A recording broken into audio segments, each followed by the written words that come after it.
Bromance. Ay, bromance naman to. Wala na naman Haji baby. Yes. Saka na. Okay lang, ito. Hindi naman ako minamalas eh. Kasi, di ba sabi nila, Friday the 13th. Naniniwala ka doon. Malas daw. Wala namang malas-malas talaga eh. Di ba? Wala yan, Nagpapaniwala sa malas-malas. Oy, biyernes na, no? Alam mo, pag biyernes, marami na to. Thank God it's Friday. TGIF. Maraming gimmick. Bakasyon kinabukasan, yung mga nasa Makati, di ba, Sabado-Linggo sila ng pasok. Oo. Diba? Pero tayo, eto na ang simula ng mga matitinding aksyon. Dahil sports weekend, di ba? Oo naman. Oo, kaya weekend naman, talaga. Kaya naman tayo, matindi rin ang ating mga balita, no? Yes. Sa gabing ito. Oo naman. Siksik liglig. At, sabi nga. sige na. Ready ka na? Ready. Okay, ready na kami. Mabuhay Luzon, Visayas, Mindanao, Mega Manila at World. Ngayon po ay araw ng Biyernes, ika-13 ng Pebrero taong 2015. Simula po ng swerte at pagbabago. Simula po ng pagtahak sa tuwid na landas. Kaya samahan niyo po kami sa susunod na isang oras dito sa inyong alternatibong newscast. Sa gabi, ako po si Dennis Principe. Sa amin, hindi po kayo mamalasin at kayo po ang nasusunod sa mga balita dahil alam namin na kahit sa dyaryo, ito po ang inyong unang binubuklat. Ako naman po, si Haji Kaamin. Maadlib ka, maadlib ka. At syempre, ito po ang inyong paboritong PTV Sports. Sa ulo ng mga nagbabagang sports balita. Attorney Chito Salud, nagpaplanong magretiro sa trabaho bilang Commissioner ng Philippine Basketball Association o PBA. Boxing Hall of Famer Aaron Pryor, naniniwalang hindi kayang salagin ni Floyd Mayweather Jr. ang walang habas na atake ni Manny Pacquiao.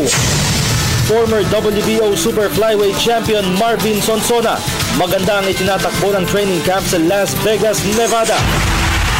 Veteran coach George Karl, magde-debut sa bench ng Sacramento Kings sa matchup kontra Boston Celtics sa Pebrero 21. Second seed Angelique Kerber, laglag sa second round ng Diamond Games sa Antwerp, Belgium. American Tar Busters JB Holmes at Justin Hicks magkasalo sa liderato sa opening round ng Pebble Beach National Pro-Am sa California. At Norwegian rider Alexander Kristoff kumopo ng ikatlong stage victory sa 2015 Tour of Qatar. Yan po ay mga headlines pa lamang. Detalye naman ang gumusok ng sports balita. Narito na. Nagpamplano ng magretiro sa trabaho bilang Commissioner ng Philippine Basketball Association o PBA si Attorney Chito Salud. Sa ilang online media outlets kanina, lumabas na matapos ang current season ay formal lang umano magbibitiw sa pwesto si Salud, ang isa sa pinakamatagumpay na commissioner sa kasaysayan ng liga. Ayon sa ilang sources na nakausap ng PTV Sports, nais lamang muna ni Salud na panindigan ang kanyang vision nang tanggapin niya ang hamon ng pagiging komisyonado ng liga sa loob ng 4 na taon. Malakas naman ang ugong-ugong na may planong tumakbo sa politika ang well-loved PBA chief. Tubong Makati ang pamilya ni Salud at makailang beses na rin siyang inalok na tumakbo sa nasabing syudad. Taong 2010, nang unang malungkulan si Salud bilang Pangulong Commissioner ng PBA at siya ang binibigyan ng kredito sa patuloy na pagtala ng record sa television ratings at gate attendance ng liga.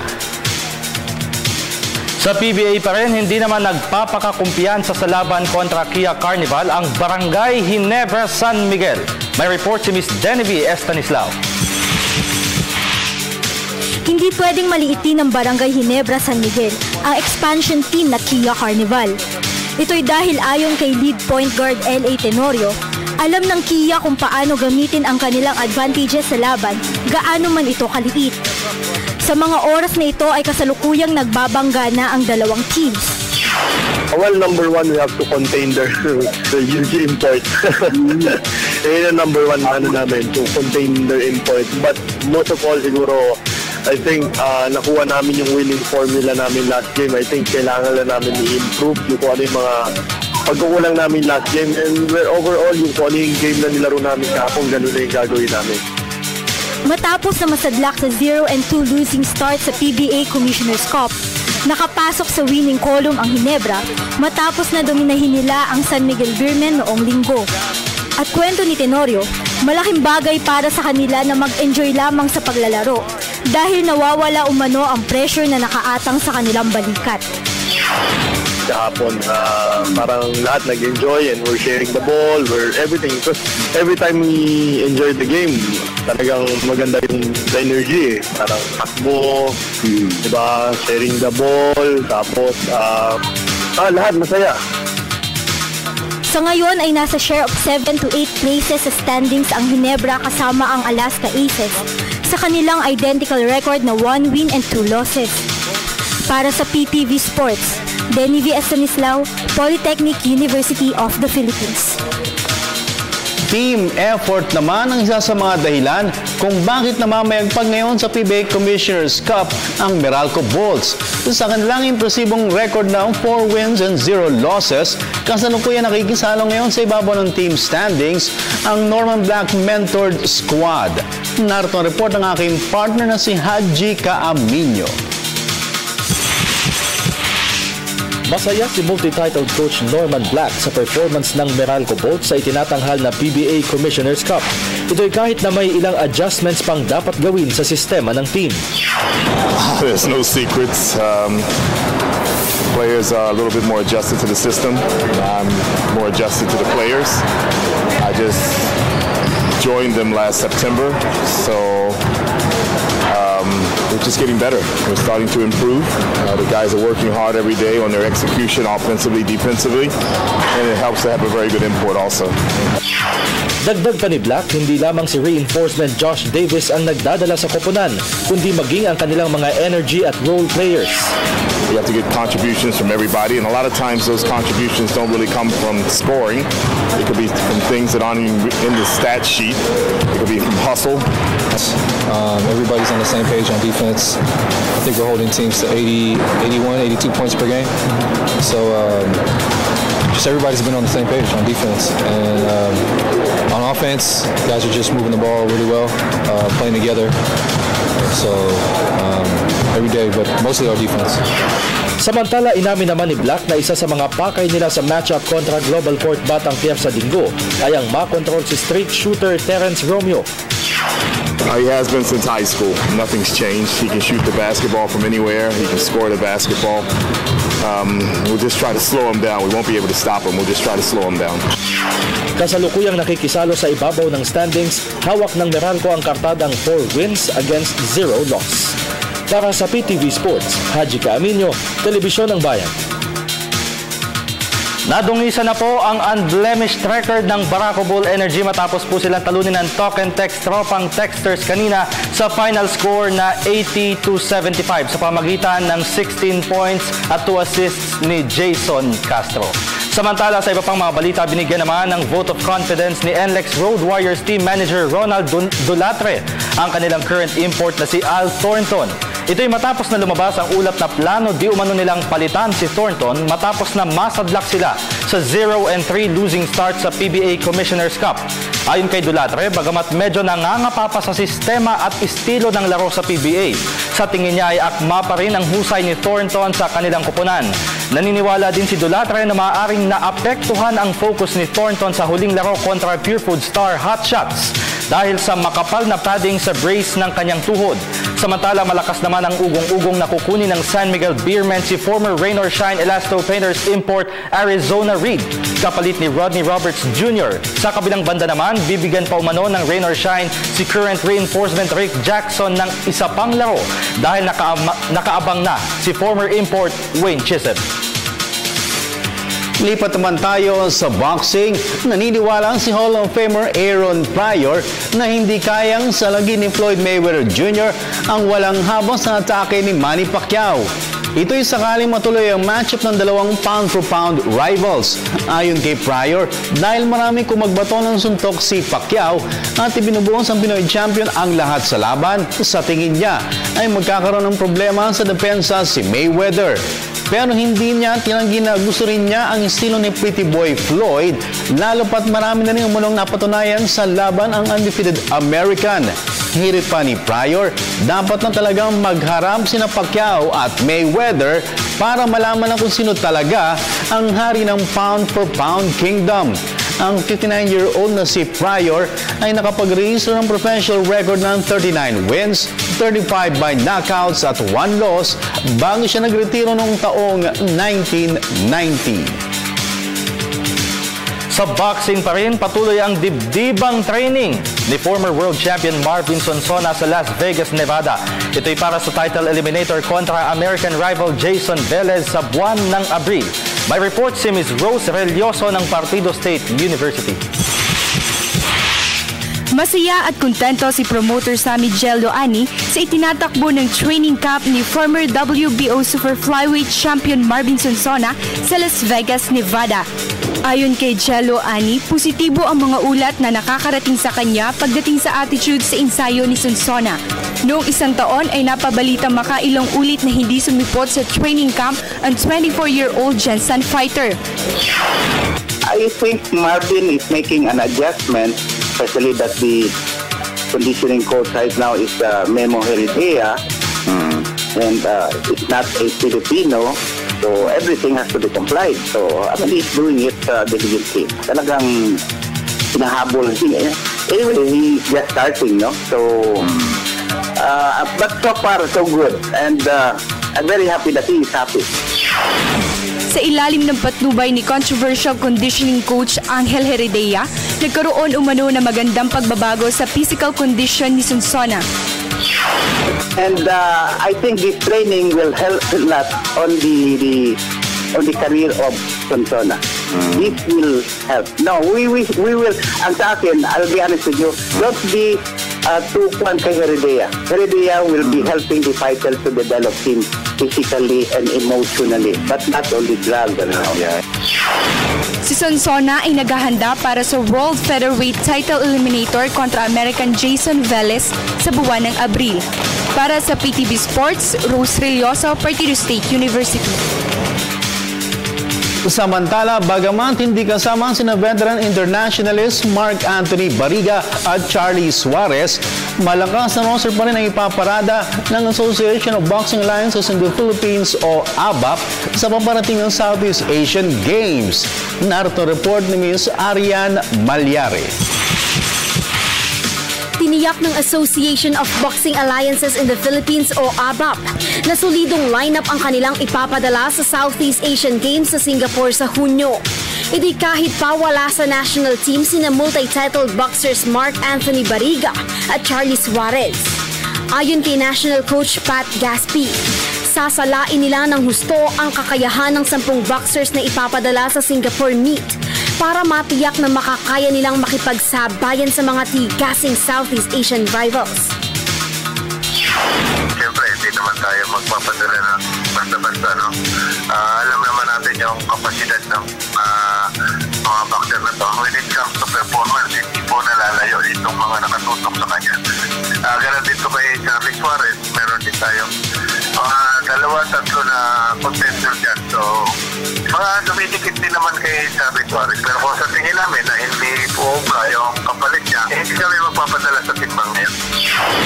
Ibinalita rin ni Gaspi na mabigat na training ang pinagdaraanan ngayon ng mga national pugilists upang maisakatuparan ng Assam na mahigitan ang 3 gold medal haul sa Myanmar Games noong 2013.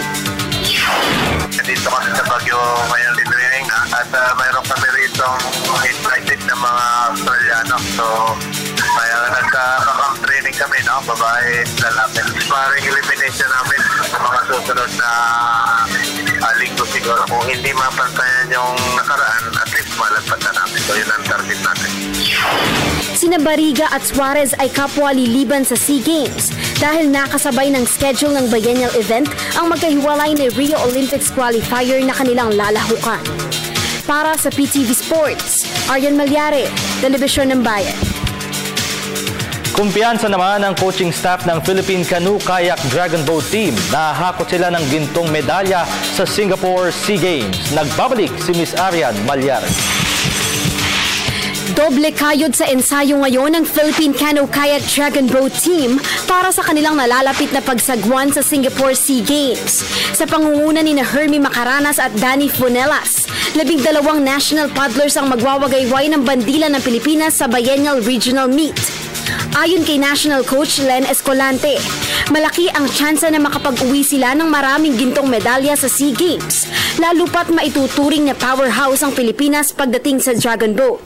Sa katunayan, 5 gold medals ang naiuwi ng mga national paddlers sa World Dragon Boat Championships noong isang taon. We'll be happy kung maka-gold tayo, no? And then all the events is maka-medals tayo. Siyempre, we have to tell them na ganyan talaga ang laro. Darating ang time na, kasi nasa Southeast Asia ng malalakas ng Dragon Boat, we should be ready with our training. Kasi kung papatay-patay kayo sa training, wala rin tayo mahihita dyan. Kung gaano ka-intensive yung training namin prior to Poland, I think this time, they double up. Dagdag pa ni Escolante, final schedule na lamang ng karera ang hinihintay nila at handa na silang sumabak sa SEA Games.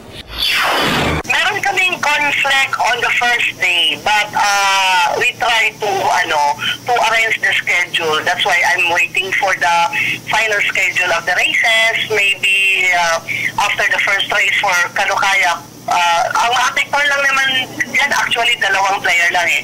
Si Hermie Macaranas na at si OJ Fuentes. Nananawagan rin ng suporta mula sa sambayanang Pilipino si Escolante para sa matagumpay na kampanya ng SEA Games bound Philippine Delegation. Para sa PTV Sports, Aryan Malyari, Telebisyon ng Bayan.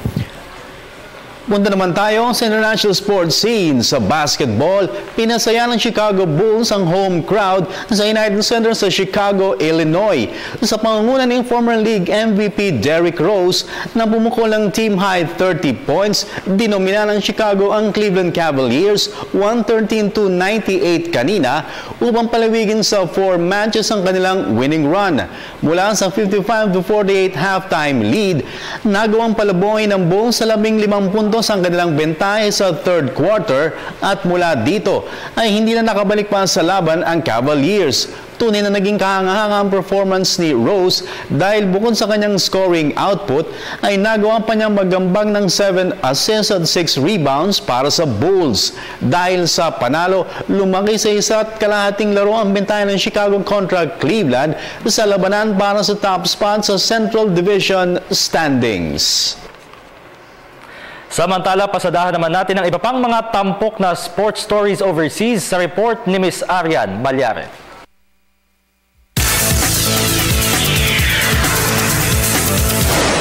Umirma na ng 4-year $15 million deal sa Sacramento Kings si veteran coach George Karl. Kabilang sa kasunduan ng $1.5 million buyout provision sa final year ng kontrata ng 63-year-old mentor. Magdadebut si Karl sa bench ng Kings sa matchup kontra Boston Celtics sa Pebrero 21, kung saan ang pangunahing misyon niya ay ang mapigil ang pagsadsad ng performance ng team. Sa ngayon ay tila malabo nang makapasok pa sa NBA playoffs ang Sacramento dahil sila ay kasalukuyang nasa pang-13 pwesto sa Western Conference standings. Sa men's tennis, buhay pa ang title bid ni 2009 champion Andy Murray sa ATP World Tennis Tournament sa Rotterdam, the Netherlands. Kagabi ay pinatalsik ng top-seeded British star ang nakaduelong si unseeded Vasek Pospisil ng Canada, 6-3 at 7-5, upang umabante siya sa quarterfinals. 5 break ang points na naisalba ni Murray sa laban at isinelyo niya ang panalo sa pamamagitan ng paghataw ng winner sa final point ng match. Ang susunod na makakabangga ni Murray ay si 8th seed Gilles Simon ng France. Sa women's tennis, nagwakas na ang kampanya ni 2nd seed Angelique Kerber ng Germany sa Diamond Games sa Antwerp, Belgium. Ito'y matapos na ma-upset siya ni Italian qualifier Francesca Schiavone 6-1 at 6-1 sa second round kagabi. 6 na beses na na-break ni Schiavone ang higher-rated rival at tinuldukan niya ang laban sa loob lamang ng halos 1 oras. Ang quarter-final opponent ni Schiavone ay si 5th seed Carla Suarez Navarro ng Spain.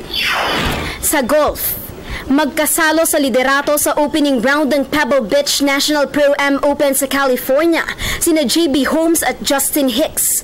Kanina ay kapwa pumalo ang dalawang American par busters ng 8 under 64 upang lumamang sila ng one shot laban sa 6 na karibal. Kabilang narito sina Jim Furyk at John Daly. Humataw si Holmes ng isang eagle at 7 birdies sa kanyang round at ang kanyang nag-iisang bogey ay nagawa niya sa 12th hole. Sa kabilang banda, nagrehistro naman si Hicks ng tigta-3 birdies sa front 9 at back 9 bago niya isinara ang kanyang round sa pamamagitan ng paghataw ng eagle sa 18th and final hole. $6.6 million ang total prize money na nakataya sa Pebble Beach event. At sa multi-stage cycling, muling inangkin ni Norwegian rider Alexander Kristoff ang top honors ng 5th stage ng Tour of Qatar. Ito'y matapos na maungusan niya sa isang bunch finish sina Peter Sagan ng Slovakia at Nikias Arndt ng Germany. Nagsumite si Kristoff ng clocking na 3 hours, 3 minutes and 1 second sa 153-kilometer race upang makamit ang kanyang ikatlong stage victory sa Qatar Bike Fest ngayong season. At dahil tumapos na kabilang sa peloton si Dutchman Nicky Terpstra, siya pa rin ang magsusuot ng leader's gold jersey papasok sa 113 kilometers 6th and final stage ngayong gabi. Para sa PTV Sports, Aryan Malyari, Telebisyon ng Bayan. At ayun na nga. Oh, sino lamang? Ginebra, Kia. Dalawa daw eh. Dalawa lamang? Dalawa lamang. Kakasimula lang. Parang inaani, antayin nyo. Parang gano'n. 14-12. Kakasimula lang, kaya dikit. Oo, lumalaban Kia, syempre. Oo, syempre. Diba? Sabi nga ni L.A. Tenorio di ba? Na problema namin din yung malaki nila si PJ Ramos. Oo, di dapat Ramos, diba? Ano ba talaga? Puerto Rico di ba? Ang alam mo, mga Puerto Rican, parang Mexico din. magsalita. Ramos. Ramos. Parang ganun, di ba? Chavez, mga ganun. Chavez, hindi naman Chavez. Hindi naman Chavez yan Anyways. Oy, meron tayong Inside Sports. Oy. Wala man ngayon dito sa aming presensya, si Meg Sioson. Busy kasi siya. Busy, meron naman tayong yung dati niyang segment, Throwback Friday. Yung Pati Friday, Way Back Friday ba? O Flashback Friday, o ano pa man tawag dyan. Yan, At syempre, mamaya, yung inyong pong mga tawag, aming pong tatanggapin. And yung mga nagabang po ng Ronda Pilipinas, mamaya po merong live report sa atin si Miss Judith Karingal ng Sports Radio 918. Dami, punong-puno tayo ngayon. Exciting yan. Siksik-liglig talaga ang biyernes na to. Alright, so yan at marami pang iba sa pagbabalik lamang ng PTV Sports.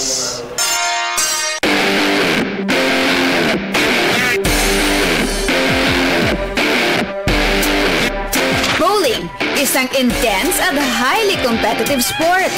Simulat sa pool, ay katakot-takot na karangalan na ang binigay nito sa bansa. Ang larong ito ay nagre-require ng discipline, imagination, at matinding psychomotor skills.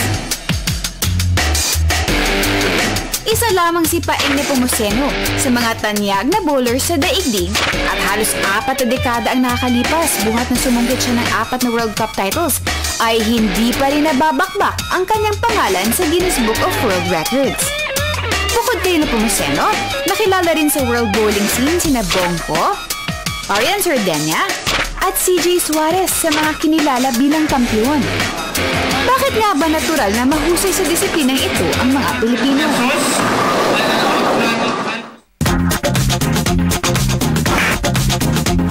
Try ko ha? Ganun yun, nakukuha mo yung basic.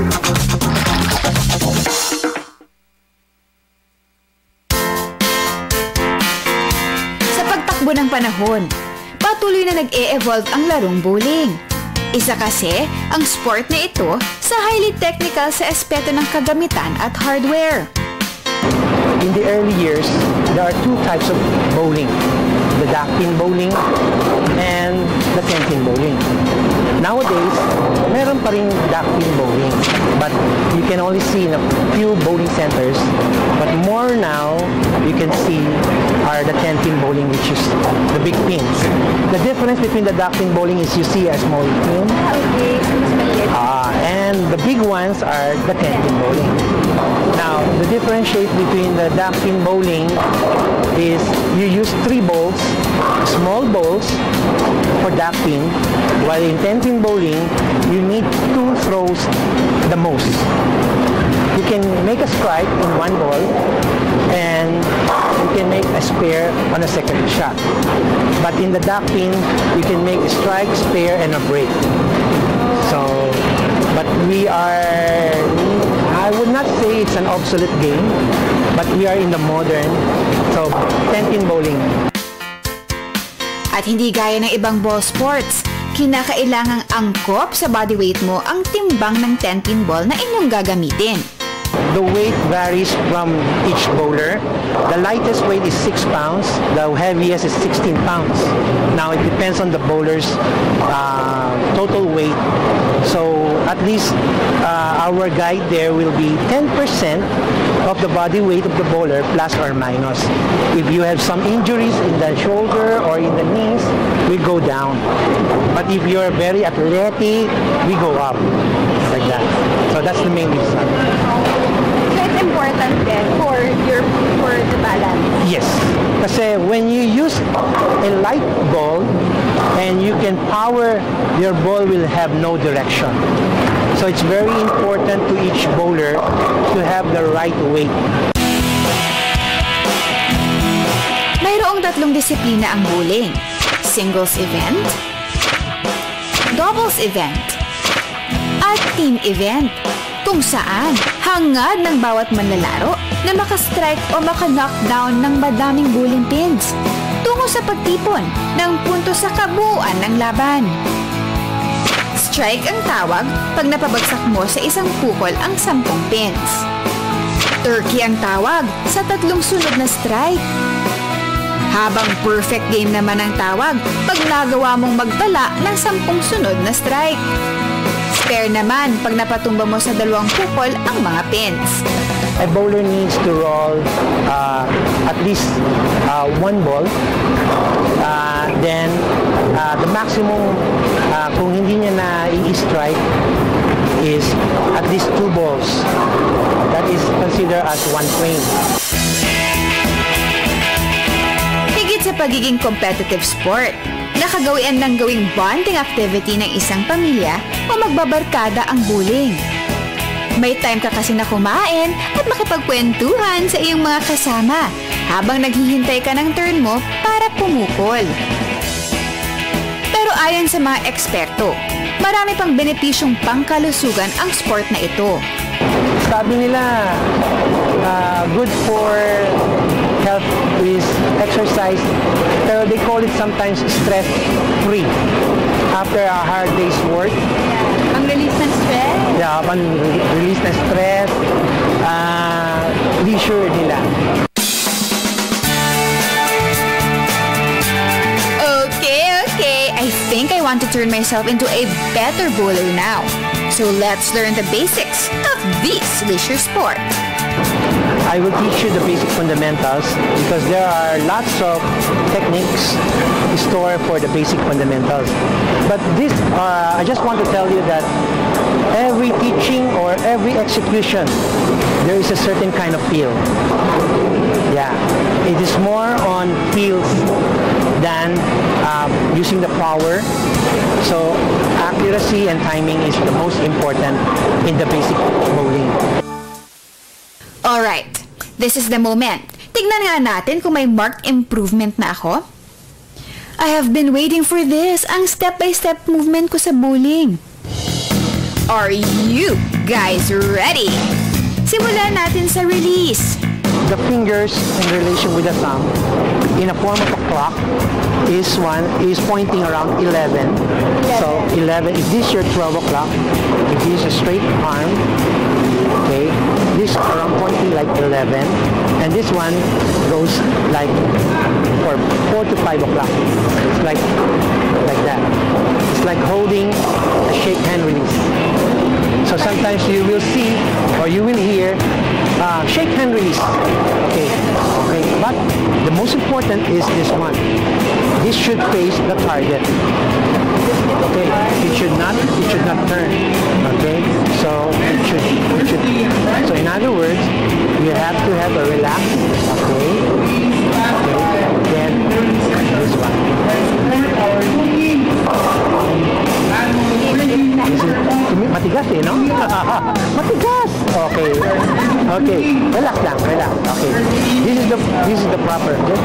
like this.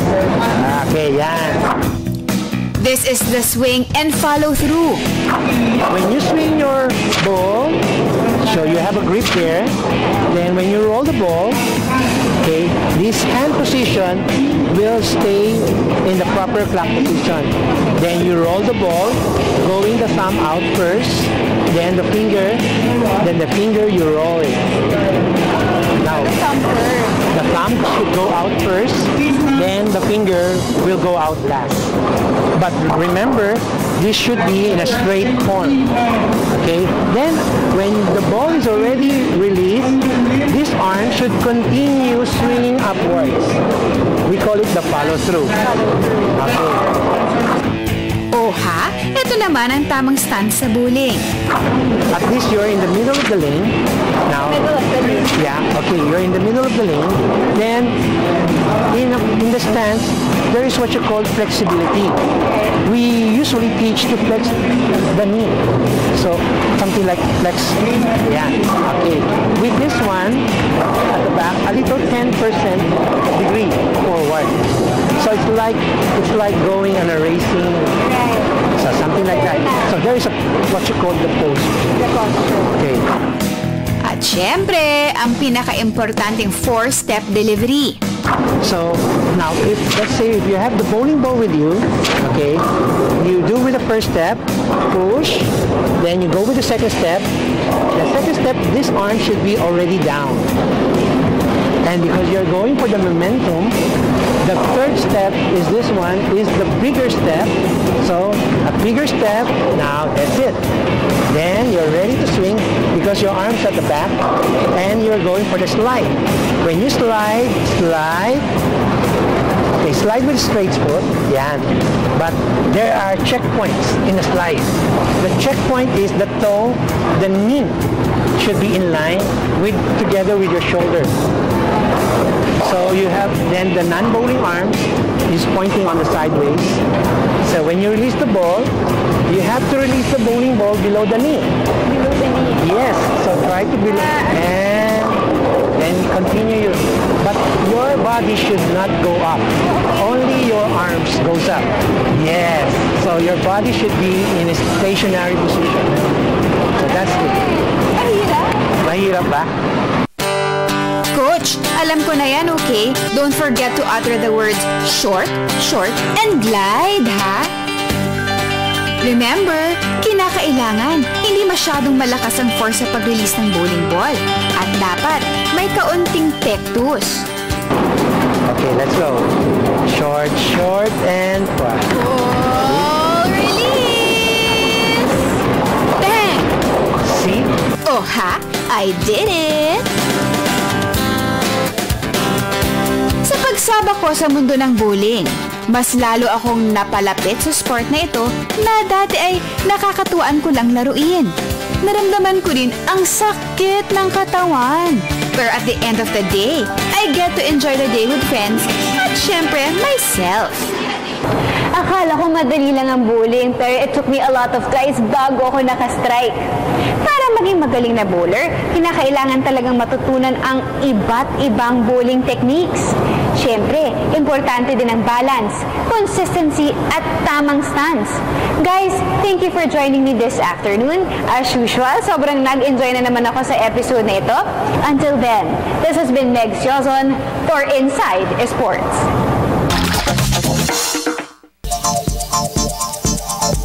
At nagbabalik po ang inyong paboritong PTV Sports. Yun, at bromance kami ngayon ni paring Haji. Kumusta ang PBA? Lamang ng 7 ang Ginebra over Kia. 32-25. Ayan. 7. At tatanggap ba tayo ng tawag? Gusto mo ba makipagkwentuhan tayo with our... Aba, syempre. Tanggap tayo. Tanungin na rin natin. Siguro mga 2-3. Kasi mamaya mag-report po sa atin si Miss Judith Caringan tungkol dito sa pagkakapanalo ni Ryan Cayubit ng Visayas leg ng Ronda Pilipinas. Ayos. Ayan. Brought to you by Ronda Pilipinas. Live po yan. Sa phone. Ay, tama ba yung kabit ko? Ayan. So, paano sila makakasali sa atin na, Ayan, pero bago ang lahat, kung gusto niyo po makipagkwentuhan sa amin sa pamamagitan ng online or social media, pwede po sa Facebook. Just type in www.facebook.com/PTV4Sports. But wait, there's more. There's more. Pwede rin po kayong mag-tweet sa amin. Tweet sa PTV4_sports. Yan. And pwede rin po kayo makapagkwentuhan sa amin via your cellphone or your landline. No? Pero yung tatawagan po niyo ay TM. Ayan. So, number po natin, 0936-537-9349. Yan. Tawag na po kayo. Tawag na. Teka, ba't iba ata nakalagay? Iba ata. Yan na. Yes. Pero, siguro for the meantime. Sige, handali. Hindi, meron yan. Tama yan. Okay. Nagre-ring yan sigurado. Tanggap ba tayo ng tawag? Ayan na. Speaking of. Nag-update ka na ba kung sino lamang? Oo, nag-update tayo. Ito. So, sa ngayon, tanggap muna tayo ng caller. Haji. Yes, hello. Good evening, PTV Sports. Sino po sila? Hello, good evening, PTV Sports, mga idol. Teka, sandali. Haji. Teka, partner, sandali. Hindi ka maririnig dahil hindi pala nakakabit yung ating kable. Sandali na, partner. Sorry ha, sandali. Stay lang. Yan. Okay, one more time, baby. Alright, Kuya, hello, once again. Ayan. Okay ba audio natin? Okay, PTV Sports, yes. Yes. Mga idol. Yeah. Di constant kada to ng Cebu City. Uy, anong pangalan mo? Cebu City. Ano nga name muli? Consta? Constant kada. Constanzu. Yes, Constant. Kilala mo si Constanzu? Dati na ako tawag dyan. Oo nga. Ba't di tayo nakita sa Cebu noon ha? Inantay kita noon ha? Okay, sige. Anong tanong mo? Constant. Magko-comment lang ako. Kanino? Tungkol sa Team Gilas. Sige. Anong comment mo, Constant? Okay. Idea ba kayo kung sino na ang mga players? Constant, right now, yung ating Gilas Pilipinas, wala pa. Meron lang tayo, coach. Coach pa lang. Coach pa lang, si Tab Baldwin. Sige, kung wala pa, para sa akin, yung pinong ko lang, sana yung same players pa rin, same team. Dati pa rin. Bakit? Okay. Kasi meron silang international experience na. Okay. Okay. FIBA World at sa FIBA Asia. At may puso at tapang sa mga dati. Yun. Kaya nila sa FIBA World at sa Asia. Okay. Ngayon, kung papalitan lahat, parang mapakahirap yata. Parang begin to zero. Sana, okay, kung pwede lang, mabanggit na ako ng mga matitindi-tindi players. Okay. Sa Guardia, si Paul Lee. Sa LA Tenorio, okay. At Jason Castro. Okay. Sayang si Alapag, wala na eh. Retired na. Parang ayaw na yata. Ngayon, so tatlo na yun. Okay, ito yung natin, Jeff Chat, Pigris at Norwood. James Pigris, Norwood. Okay. Ayun. Tapos sa sentro, Pahardo, Dapit at Dautit. Pahardo. So, siya na yan. Sige. Kaya si Pizana, para kay, si Garrett na Pizana, para kay Geta, private shooting. Kaso na parang medyo nawala yung hindi siya naging consistent, pero pwede pa siya. Pampalit. Ngayon nakita mo naman Constant nakita. Maganda yung mga pinagsamahan nila, matagal na. Okay. Sa abroad, training nila. Kunyari, yung siyam na binanggit ko, siguro, pwede nang ilagay ko sa mga sina Ben Siap, o kaya si Calvin, o Arvin, siguro ang issue niya yung chemistry. Wala, kasi mahirap yung pabago-bago, magsisimula tayo sa zero. Gaya ng Iran at China. Matagal na nagsama-sama yan eh. Oo. Matagal sila Yaoying, matagal sila nag-start pati Iran. So yun din ang mga player na ginagamit sila. Yan, okay. Yun lang ang ma-opinion ko lang na masasabi. Okay, sige. Constant, maraming salamat sa iyong... maraming salamat sa binigyang pagkakataon nyo sa dalawang gwapong... Hindi naman. Dennis at Tagi. Hindi naman. Maliit na bagay. Medyo lang. Sakto lang. Salamat. Salamat si Constant. Yes, ng Cebu City. Basa pa. Anong pala yung nanalo ka hapon? Ayan. Constant, sige. Line? Sige. Salamat ulit. Salamat. Sige, yung nanalo ng oo nga pala sa Facebook, yung tamang sagot is number 20 kay Gary David. So yung winner natin ay yung 20th correct answer. Ayan. Napakaswerte ng mama na ito. Lalaki. Lalaki ang nanalo at napanalunan niya ay isang brand new cellphone courtesy of DTC. Ang ganda ng cellphone, nakita ko. Tsaka manipis, diba? Mas manipis rito. Mas maganda rito. Swerte naman nito. Ang nanalo ay walang iba kundi si... Ang abbreviations niya ay KC. Walang iba kundi si Ken Carino. Carino ba to o Carino? Ulitin ko lamang. Ken Carino. Yan. Siya ang nanalo para sa ating pa-contest kagabi. Right. Sa sagot na number 20. Congratulations, Ken Carino. Yan. Okay. Paano claim? Kunin mo. I-announce sa amin kung paano. Yes, by Monday. By Monday. Sige, abang kayo. Congratulations sa kay Ken Carino. Okay, in the meantime, magbigay muna tayo ng konting report about nagaganap na Ronda Pilipinas 2015 Visayas Visayas leg. Very exciting. Nandun, mismo nagko-cover, napakasipag na kumari natin. Si Judith Karingal from Bacolod, I believe. Judith, magandang gabi at welcome sa ating programa. Hello, good evening, Ate Judith. Maraming salamat, Dennis. Lamayani si LBC rider Julius Mark Bonzo sa 123-kilometer third and last stage mula Bacolod at nagtapos din sa Bacolod via Cadiz. Samantalang dinanghal na overall champion ng Ronda Pilipinas Visayas qualifying si 7-Eleven Continental rider Ryan Boots Cayubit. Nausan ng 28 years old na Pangasinense na si Bonzo ang 40 other rivals para makamit yung 25,000 pesos stage purse. Second, si 7-Eleven's sprinter Dominic Perez, kasunod po sina Kenneth Solis ng Philippine Army, Lord Anthony Del Rosario, Cayubit, Irish Valenzuela at Marcelo Felipe. Sa bunch sprint finish, sila inaurasan at ang peloton ng 3 hours, 7 minutes at 17 seconds. Ang resulta hindi na nagpabago pa sa mga posisyon ng mga top general classification riders matapos po yung mapagsubok o challenging second stage kahapon ang akyatin dyan sa Salvador Benedicto. Overall champion at the sprint champion si Ryan Cayubit sa total clocking na 12 hours, 37 minutes and 1 second. At siya po yung nakakuha ng pinakamataas na prize amounting to 94,000 pesos. Kasunod, ang kanyang teammate na si Marcelo Felipe, si Ray Martin, Valenzuela, Rabina, Joven, Lionel Di Maano, Junray Navarra, Raymond Lapasan, defending champion, at si Alvin Benosa ng Philippine Army. King of the Mountain, si Marcelo, at best under 23, si Kenneth Solis ng Philippine Army, habang si Daniel Carino ng Philippine Navy Standard Insurance ang naging best junior rider.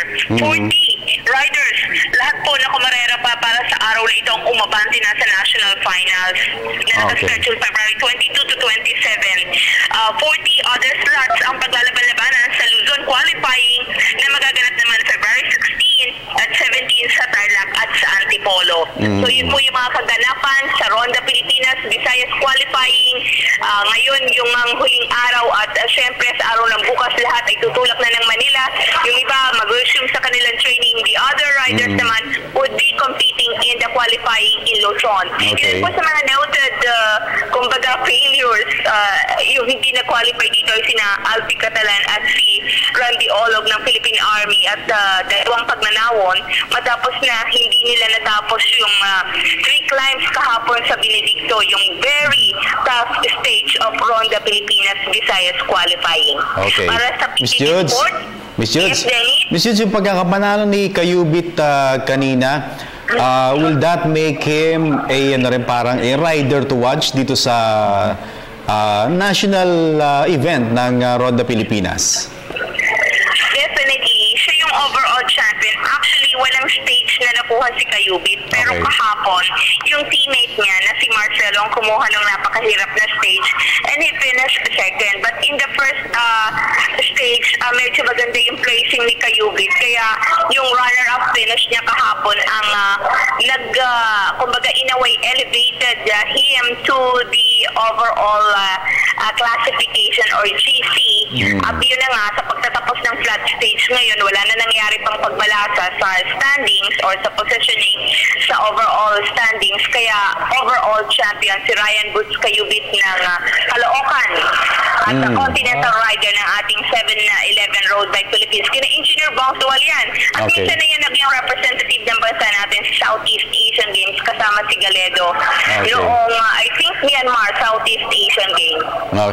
Miss Judes, meron bang mga rider dyan na in a way naging disappointing in performance? Kumbaga, ina-expect na magiging maganda yung kanilang performance pero nag-fall short sila dun sa kanilang naging karera? Nag-play safe? Ibig mo sabihin? Hindi, sabihin yung disappointing. Kumbaga disappointing. Yung hindi naging maganda yung kanilang karera na well-known. Okay, sasabihin ko nga yung katulad ng ating si Alfie Catala, nag-stage win yan nakakakuha ng mga stages sa Ronda Pilipinas, pero dito eliminated siya. Kasi nga hindi siya nakatapos sa isang stage, basta did not finish ka, out of the race siya, out of the race siya, 3 stage nga ito. So isa siya, tapos nga yun sila Randy Olog, yun lang naman. Pero basically, karamihan sa mga noted ay nakapasa, kahit nga yung medyo matanda-tanda na, katulad ni Rey Navarro, di ba, 40 years old na from Philippine Army, still he made it. And he finished 14th overall, some 22 minutes behind the champion na si Kayubit. Kahit yung kumpare ko, si Merculio Ramos, na minsan ay naging Letour de Langkawi yellow jersey donor, pang 22 overall, pasok pa rin, Kahit si Ronel Wauda, nagbabalik, yung isang Peter Gregorio, hindi matunog na pangalan, and they were 1 hour and 13 minutes behind the winner.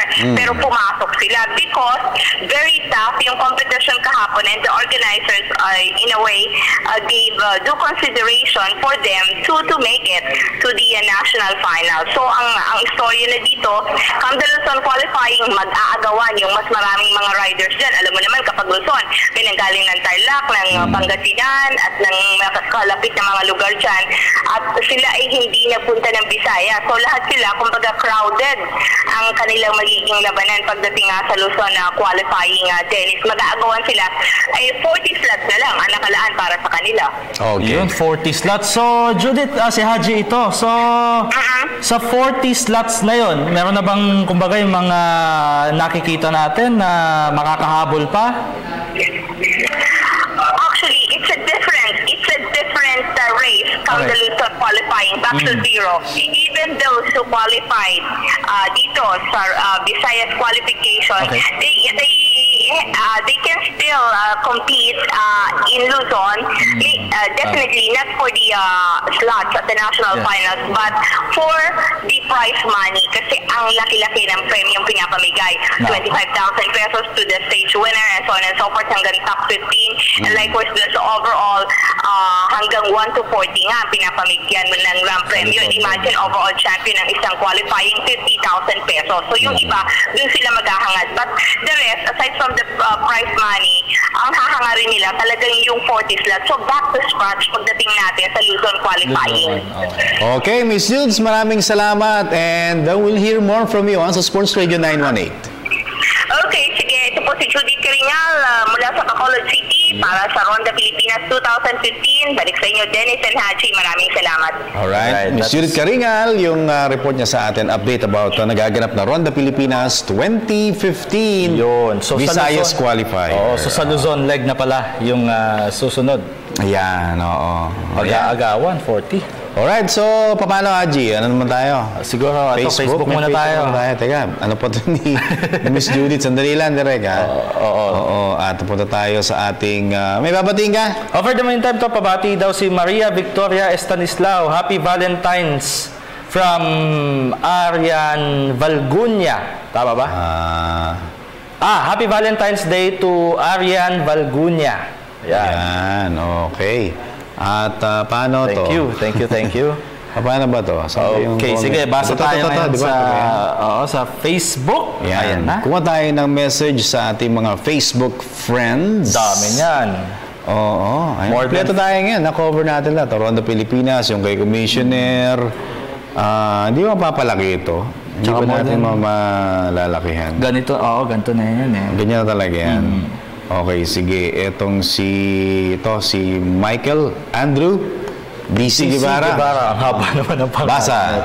Good evening po, PTV Sports. It's my birthday today. Happy birthday, bro! Happy birthday, Michael Andrew. Sana mabati niyo ako. Ayan na. Michael Andrew, happy birthday. Ask ko lang po regarding sa NBA All-Star Weekend. Any idea po kung ano ang record for highest points scored na isang All-Star team in history?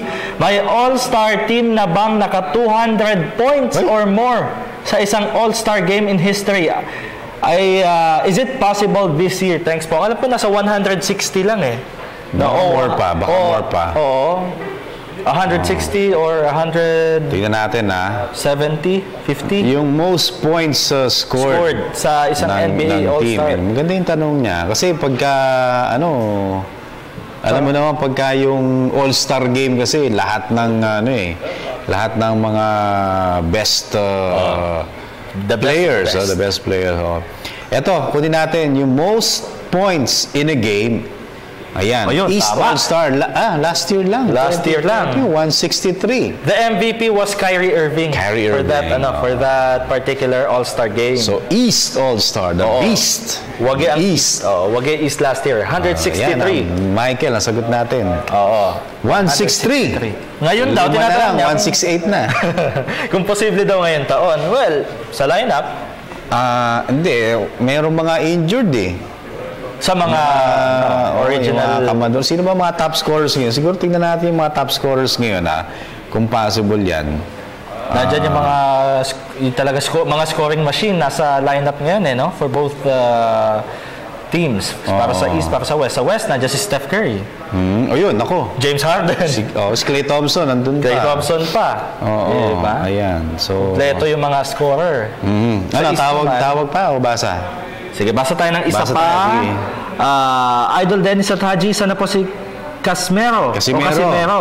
At ano na po, division niya. May chance po ba na makalaban niya si Gonzales? Pabati po ako sa kaibigan kong si Ernesto Nivaliza ng Taguig. Ayan. Wala kay Chikero Radok.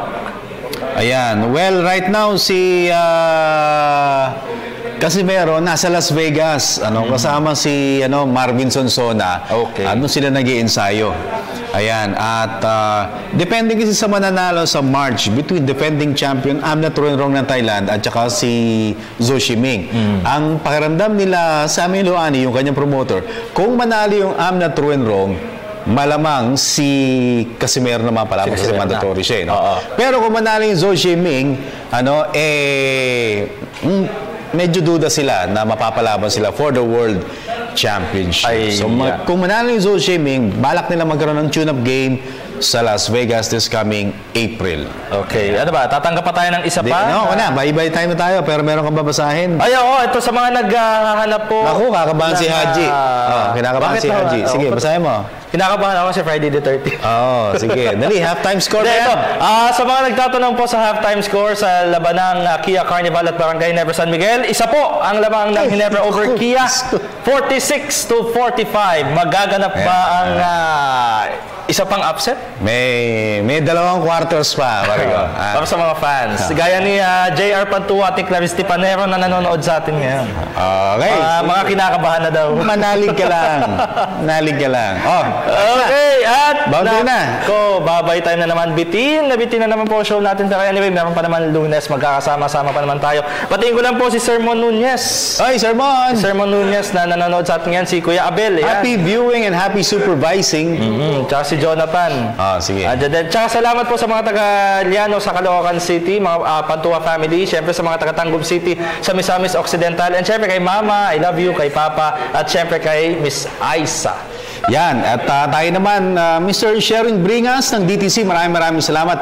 Miss Tumang ng Amazing Playground, thank you very much. Ronald Dulatre ng NLEX, maraming salamat din. Coach Norman Black pala sana natin yun, nakalimutan ko, di ba rin, Monday na lang. Thank you pala kay Coach Norman Black na talagang napakabait. Ayan, and my wife, Queenie, I love you, kay Prince Zian, kay Prince Zoe, Josel de Guzman ng Globe, maraming salamat din. Okay, so hanggang dito na lamang po muna ang ating program. Ako po si Dennis Principe. At happy Valentine's Day po sa inyo lahat. Bukas na po yan. Huwag maging ampalaya. Haji kami niyo po! At ito po ang PTV Sports. Bye-bye.